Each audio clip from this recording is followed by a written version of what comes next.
Allez, bonjour à tous, j'espère que vous allez bien. Aujourd'hui, grosse vidéo, grosse update de marché. Je vous expliquer juste après pourquoi, mais on verra BTC, Ether, les altcoins, un trade que j'ai en cours ici sur le BTC. Mais ouais, grosse vidéo aujourd'hui, et je vous invite également à rejoindre le Discord dès maintenant. Pourquoi ? Parce qu'il n'y aura pas de vidéo qui va arriver la semaine prochaine. Donc je serai de retour samedi prochain, tout simplement parce que je prends une petite pause de mon côté, donc j'aurai pas de quoi tourner. Par contre, bien sûr, je serai toujours devant les charts rapidement dans la journée. Je vais pas spécialement trader, mais je vais surtout surveiller sur du long terme ce que fait le Bitcoin. Mais je vous invite à rejoindre le Discord tout simplement parce que je vous tiendrai au courant là-dessus de ce que je fais, qu'est-ce que j'en pense du marché, comme ça peut m'arriver des fois quand je fais pas d'update de marché sur YouTube comme je fais actuellement, voilà, de faire tout simplement un petit vocal sur Discord où je vous partage en toute transparence mon avis, hein. C'est comme une analyse que je fais aujourd'hui mais en version audio. Donc comme du coup j'ai pas de quoi tourner cette semaine, je vous invite tout simplement à rejoindre le Discord. Déjà c'est un très bon groupe qui permet de vous élever vers le haut, de progresser, des gens qui partagent des analyses, il y a tout, des trades, voilà, moi je vous partageais ce que je fais quand je suis rentré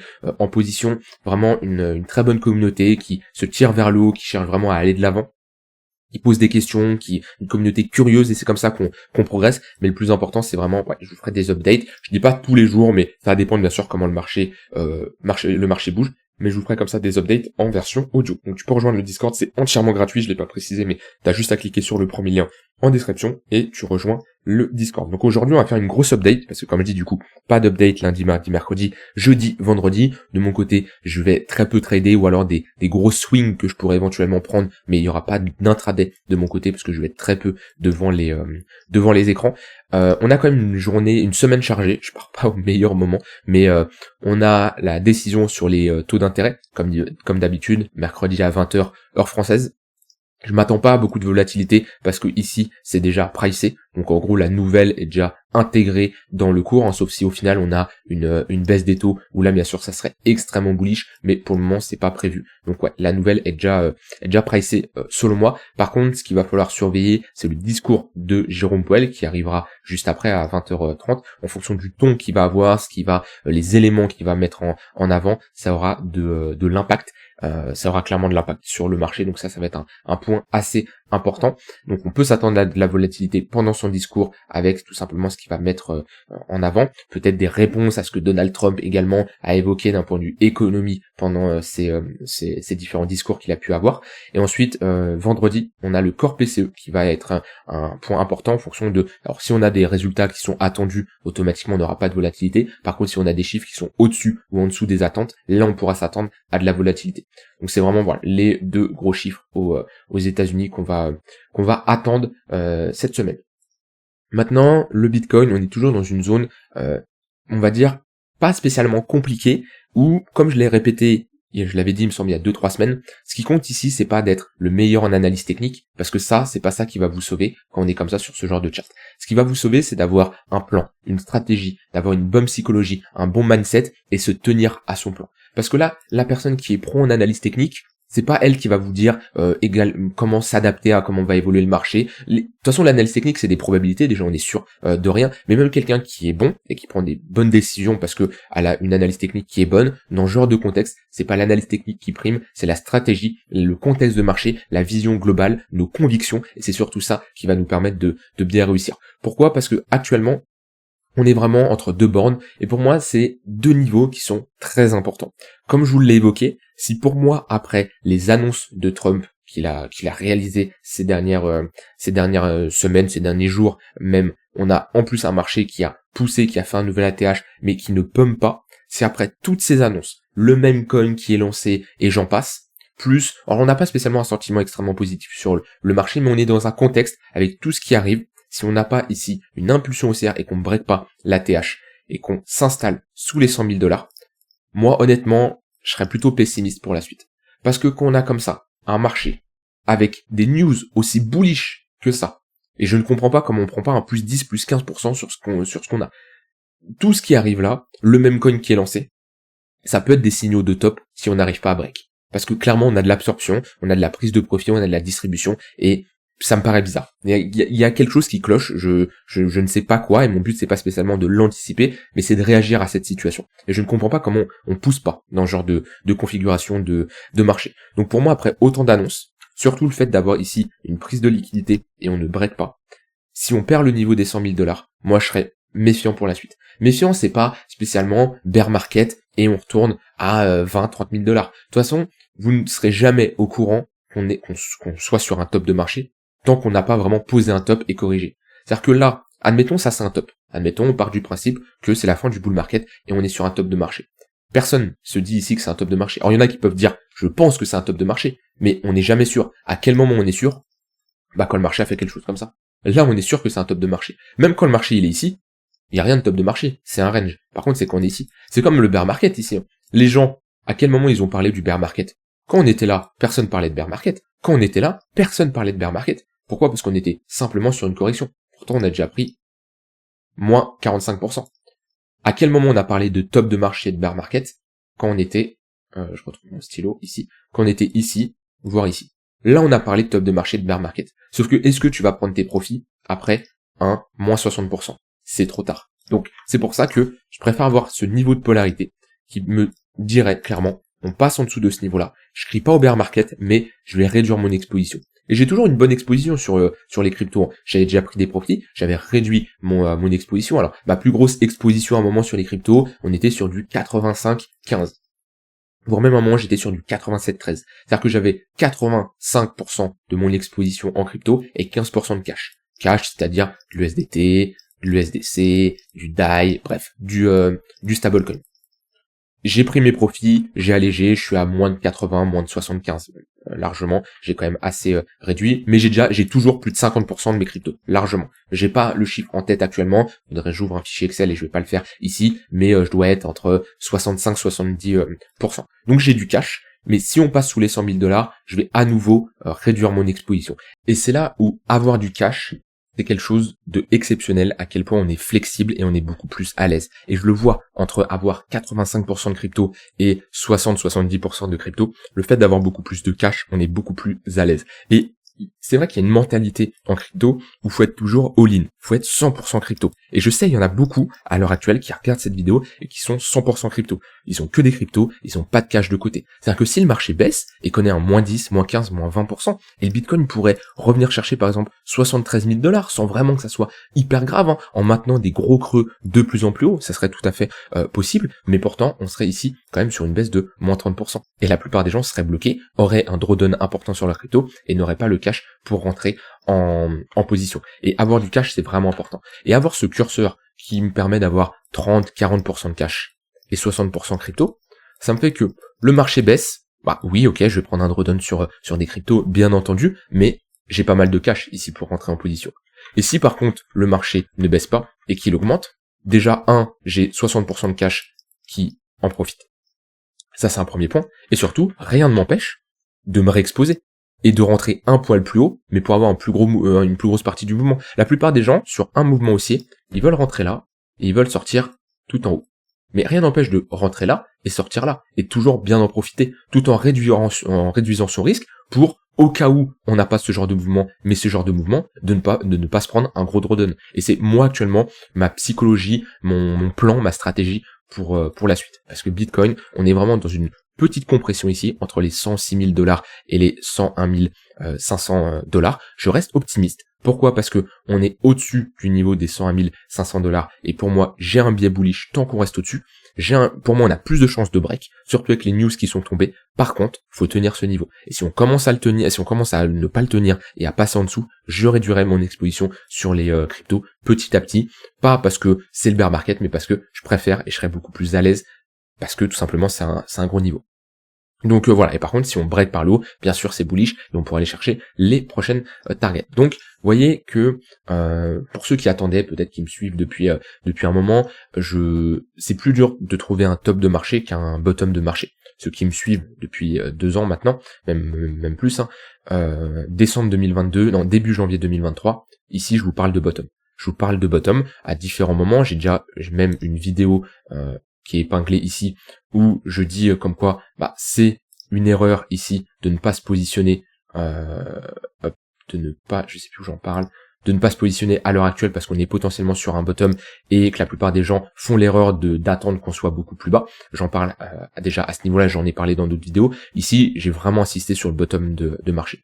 Un bottom, c'est, selon moi, après c'est ma psychologie, c'est ma façon de faire, j'arrive plus facilement à déceler les bottoms de marché que les tops de marché. C'est-à-dire que là, j'ai des convictions beaucoup plus importantes qu'on soit sur un bottom que à ce niveau-là, qu'à ce niveau-là on soit sur un top. Et pour le moment, on n'est pas sur un top, mais en tout cas, je préférerais réduire mon exposition.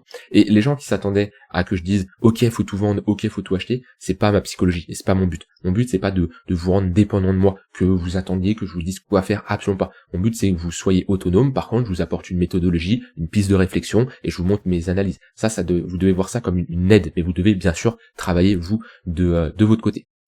Donc voilà, Bitcoin toujours entre deux bandes. De mon côté, j'ai pris un short. Hier, on en a déjà pas mal parlé ici dans le Discord, donc je vous ai dit j'avais partagé des graphiques, voilà celui-là, j'en ai partagé d'autres, je ne sais plus où c'est, mais je vous ai montré ce short que je prenais, voilà, tout simplement. Pourquoi ? Parce que déjà ce que je dis en vidéo, je l'applique de mon côté. C'est-à-dire que quand je vous dis qu'on est sur une extrémité haute, qu'on va plutôt être dans une zone où on va chercher des shorts et j'en passe, j'applique ça de mon côté. Je suis pas juste là à vous parler et de ne pas prendre des actions concrètes de mon côté. Donc j'ai ouvert un short vers les 106 086. De toute façon on peut le voir sur le screen du short qui est je ne sais plus où, qui est ici. 106 086. Pourquoi ? Parce qu'on est tout simplement sur une extrémité haute. Ici on a une prise de liquidité et surtout en 1 heure une bougie qui ne break pas, donc on a tout simplement le déclenchement des buy stop qui sont absorbés par des vendeurs. Ça c'est ma réaction vendeuse, et voilà, je me suis positionné en short sur cette extrémité avec une zone d'invalidation au-dessus de cette prise de liquidité, parce que mon but c'est toujours d'avoir une invalidation. Si on commence à repasser au-dessus, pour moi on aura plus de chances d'avoir de l'acceptation, et dans ce cas-là je préfère couper ma position. Comme d'habitude, on coupe rapidement les pertes et on laisse courir les gains. Ensuite j'ai un TP sur l'extrémité opposée, classique, quand on trade un range, et on cherche des TP sur l'extrémité opposée, et ici j'ai clôturé 50% de ma position. Pourquoi ? Parce que j'avais comme target plutôt les 104 000 $ à peu près. On a le tunnel 1 heure, et surtout c'était mon 2 d'un point de vue risk-reward, ouais, juste à ce niveau-là. Donc voilà, c'est un niveau où en général je préfère clôturer une partie de ma position, mais j'ai TP légèrement au-dessus, parce que là en 15 minutes on voyait qu'on avait plutôt une réaction acheteuse. On voyait on était sur une petite accumulation avec ici des mèches sur ces bougies rouges qui nous montraient comme quoi on avait de la réaction acheteuse. On voit bien à ce niveau-là déjà pas mal de tentatives de break par le bas, réaction acheteuse. On y retourne ici, réaction acheteuse. On voit c'est un niveau qui a bien défendu. Donc j'ai préféré clôturer ici une partie de mon exposition, et bien sûr j'ai mon stop loss qui est passé à break-even.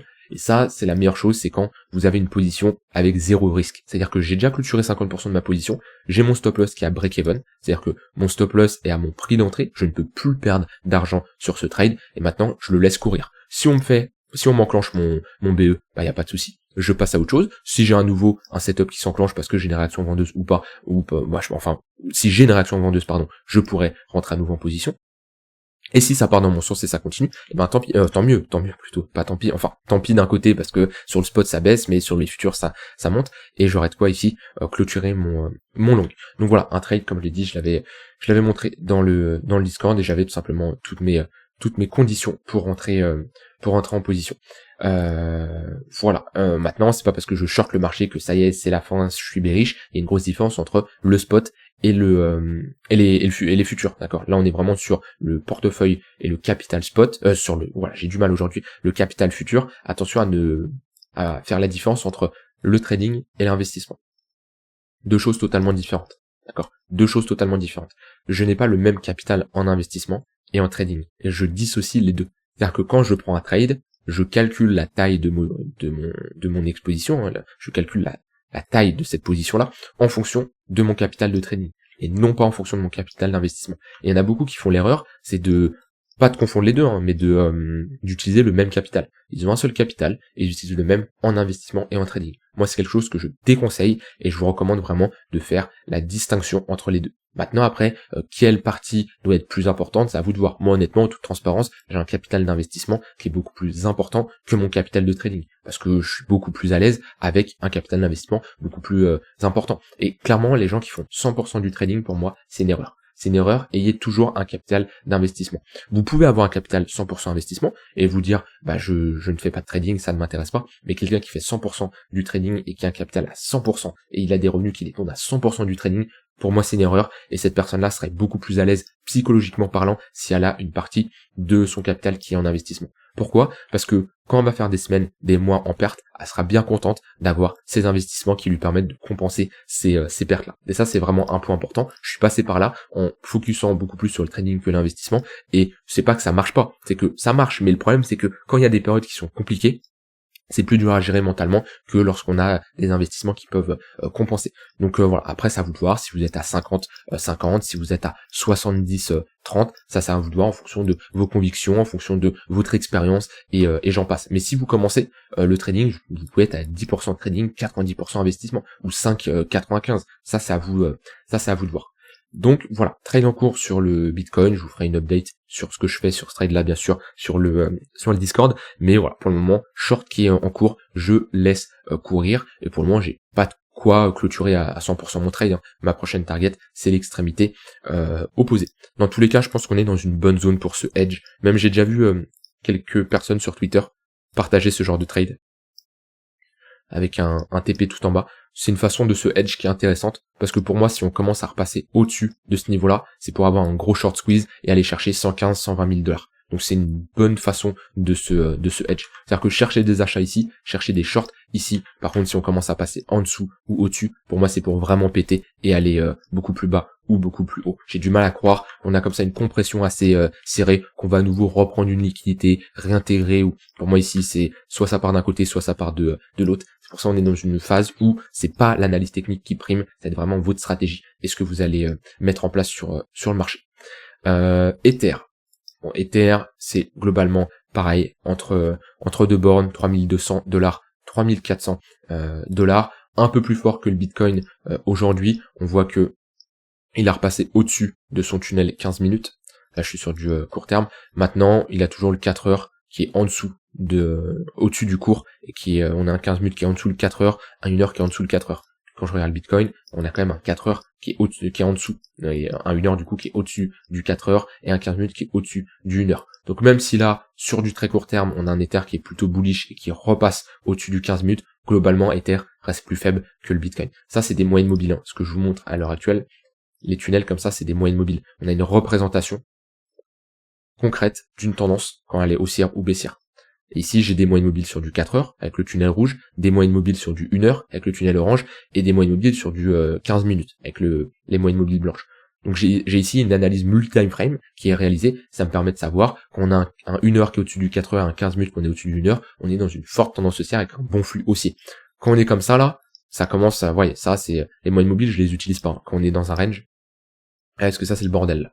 On a un 4 heures qui est plat, un 1 heure qui est plat, un 15 minutes qui est plat, à la limite le tunnel daily, on peut le prendre en compte, il fait office de support là depuis un moment, mais là c'est le bordel, c'est un range tout simplement. Donc c'est pas compliqué, hein. Si vous tradez un range, on n'a pas besoin de moyenne mobile, vous positionnez sur les extrémités.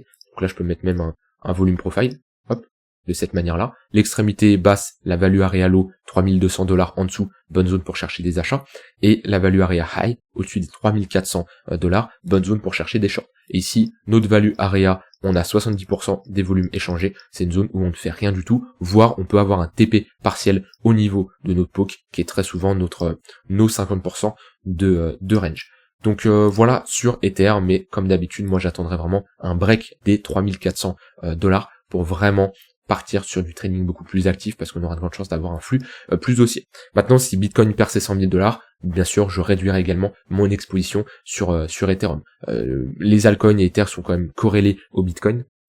Donc cette réduction d'exposition que je parle au cas où on perd les 100 000 $, ça marche sur le Bitcoin, mais ça marche également sur Ether et les altcoins.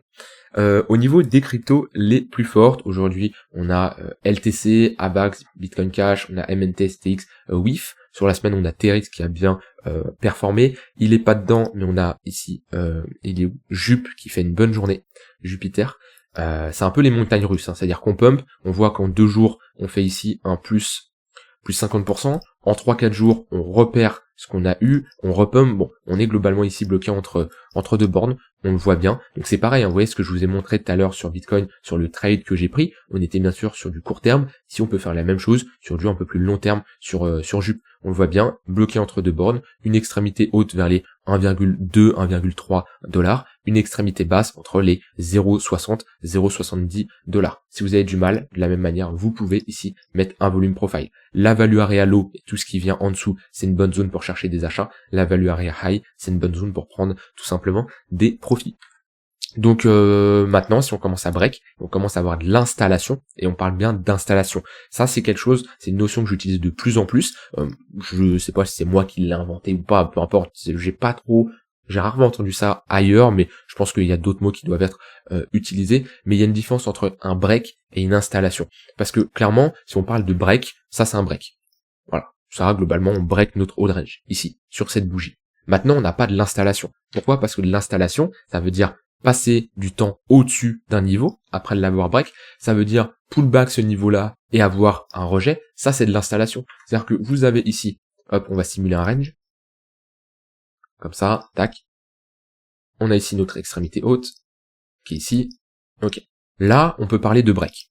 Voilà, on passe au-dessus, on a une clôture au-dessus, très bien, c'est break.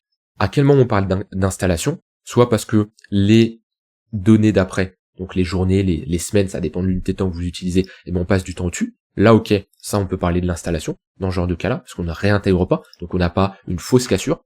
Ça peut être également le cas où on pull back, on rejette, ça c'est de l'installation, ou également si vraiment on continue et on enfonce tout. Là oui, on parle d'installation, et c'est là où ça nous évite de nous faire piéger avec ce genre de pattern, où on break et directement on réintègre. Donc pour ceux qui trade et qui veulent suivre la tendance de ce genre d'actifs, on attend vraiment un break, un pullback idéalement, et un bon flux haussier. Là, on pourra mettre des moyennes mobiles, et dans ce cas-là, les pullbacks sur les moyennes mobiles courtes, moyens et long terme seront également des opportunités d'achat. Donc il y avait Jup que je voulais voir, et on m'a demandé, je l'ai pas noté, je sais qu'elle est dans les grosses, faut que je la regarde, Litecoin, oui, Litecoin, qui fait un peu buzzer sur les derniers jours. Et hop, alors, bon, Litecoin, globalement, n'a pas fait grand-chose depuis début 2022. On est bloqué dans un gros range. Maintenant, on essaye de s'installer au-dessus. Vous voyez, on a eu un premier break, un deuxième, on a eu un pullback. Et honnêtement, ici, en daily, à ce niveau-là, quelqu'un qui me dit je vois de l'installation au-dessus de ce range-là, oui, on a ici une confirmation. Pourquoi? Parce qu'on a un break concret en weekly, une deuxième bougie qui passe au-dessus, et on a ici un pullback. On le voit bien à ce niveau-là. Et un rejet. Maintenant, voilà, c'est du trading, c'est pas 100% de chance de réussir quand on a comme ça un break. On peut avoir des invalidations, on peut avoir des réintégrations. C'est pour ça, il faut avoir une bonne gestion de risque, et c'est des probabilités. On n'est jamais sûr de rien. Donc c'est couper et ici prendre sa perte, ou voilà, ça dépend de votre manière d'invalider. Maintenant, sur Litecoin, si je mets ici un volume profile, on voit que on a pullback la value area high, donc ça dépend toujours de votre manière de tracer un range. Soit vous prenez comme moi le point le plus haut, soit vous prenez également en fonction du volume profile. Donc on voit que là, par contre, si je prends le volume profile, on a bien l'installation au-dessus de la value arrière, qui représente ici, comme j'ai dit, 70% du volume échangé. On a break, on a pullback, on n'a pas de la réintégration. C'est-à-dire qu'on a de l'acceptation au-dessus de ce niveau-là, on a un déplacement de la valeur, et là on peut parler de break à nouveau du haut de range. Donc c'est plutôt bullish selon moi sur Litecoin. Si on met les moyennes mobiles, on voit bien qu'ils sont orientés à la hausse, avec ici le daily qui est passé au-dessus du 3 jours, le 4 heures qui est au-dessus du daily, le 1 heure qui est au-dessus du 4 heures. Donc c'est plutôt pas mal. On peut regarder ici des niveaux de retracement au cas où on a une continuation de cette hausse. On a les 0,382 qui vont être un premier niveau vers les $180, et ensuite on a les 0,118 au niveau des $270. Si on passe au-dessus des 0,118, on n'aura pas de mal ici d'aller faire un nouveau sommet.